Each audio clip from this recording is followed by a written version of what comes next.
Salut à tous, c'est Lunaris. Alors aujourd'hui un nouveau test, un test une fois de plus dans la catégorie automobile. Donc aujourd'hui il s'agit d'un film vinyle transparent, donc là de la couleur jaune, pour vous permettre de teinter vos optiques de phare.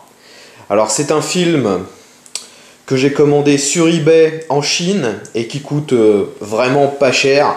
Je l'ai acheté 3 €, frais de port inclus, donc la feuille était 2 fois plus grande que ce que vous voyez là pour permettre de faire deux optiques. Là j'en ai fait qu'une.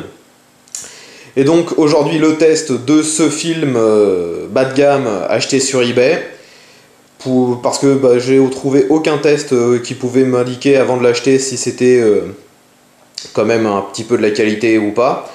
Et là le test je vous le fais en direct et vous allez voir que la qualité elle est au niveau du prix, c'est-à-dire le prix est très bas, la qualité est assez basse aussi. Alors donc là vous voyez mon optique d'origine, donc blanche, tout ce qu'il y a de plus classique.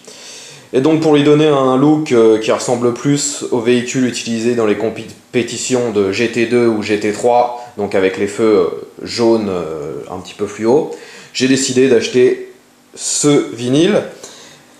Et déjà, la première mauvaise nouvelle, c'est le packaging. Lorsque vous le recevez, il est envoyé dans une enveloppe, directement roulé sur lui-même comme ça. Ce qui fait que, vous voyez, vous avez des grosses marques de pliure. Et même en le chauffant après avec un sèche-cheveux ou un décapeur thermique, les marques ne s'en vont pas toutes, hein. C'est vraiment le premier problème. Le packaging est déplorable et vu que ça vient de Chine, on peut imaginer que le paquet a subi nombre de dégâts pendant le transport. Alors, après, je vais vous parler un petit peu du moyen que j'ai utilisé pour le poser, mais bon, je pense que c'est un moyen on ne peut plus classique. Donc j'ai pris une raclette spécifique pour installer du vinyle et aussi les autocollants. Il vous faut bien sûr un cutter. J'avais utilisé un sèche-cheveux pour générer de la chaleur et le tendre dans les angles et une petite bombe d'eau pour bien sûr l'appliquer sur du mouillé, parce que vu que c'est un film transparent, si jamais vous l'appliquez sur du sec, il est mort tout de suite et vous ne pouvez pas le bouger. Donc il faut l'appliquer sur du mouillé, et ça fait que déjà le temps d'application et de pose est extrêmement long. Pour réussir de passer de cette optique là à celle là, j'en ai eu au moins pour 3 ou 4 heures de main d'œuvre. C'est enfin, quand je dis de main d'œuvre, c'est moi qui l'ai fait, hein. Mais le temps d'application est à mon avis inversement proportionnel à la qualité du vinyle. Donc là le vinyle, que je vous le montre, est assez épais et c'est ça le problème en fait. C'est un vinyle de basse qualité, donc il est très épais, il se déforme peu avec de la chaleur et donc est très difficilement applicable.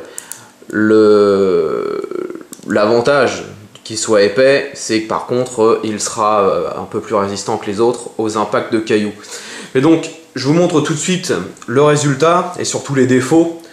Donc vous pouvez voir que de loin le résultat est pratiquement impeccable. Ça, faut avouer que de loin, quand on se met au moins à 1 mètre de distance, c'est quasiment bluffant. On peut croire que l'optique est d'origine jaune. Par contre, si vous approchez, alors vous voyez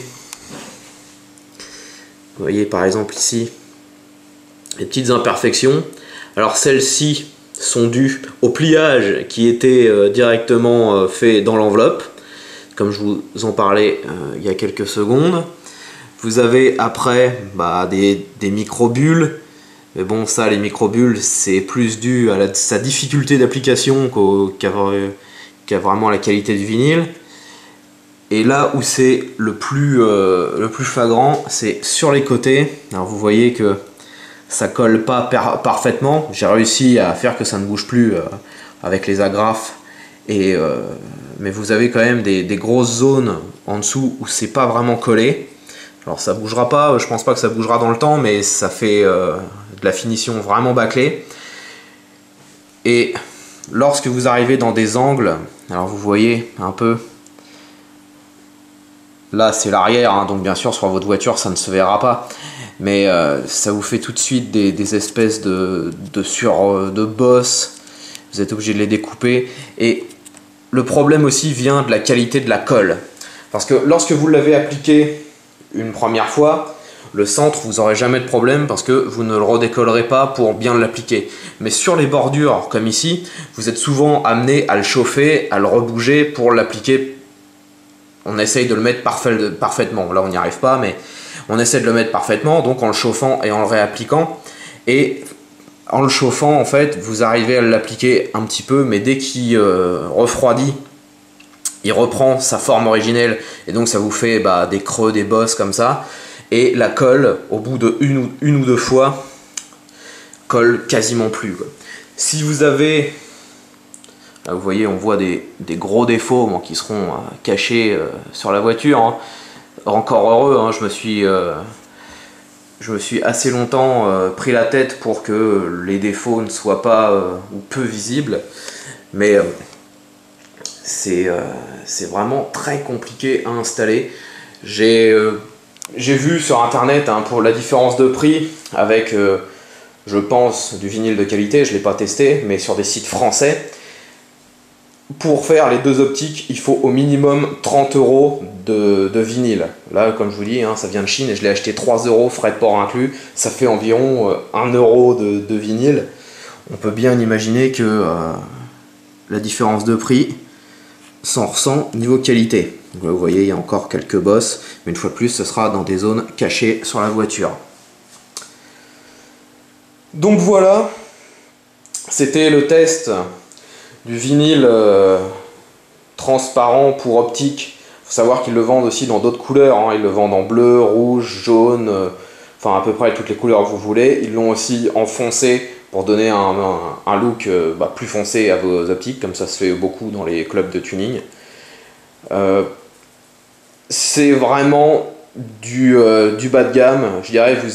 Là où vous n'allez pas mettre d'argent pour le vinyle, vous allez le perdre en temps pour l'application parce que c'est super compliqué, quoi.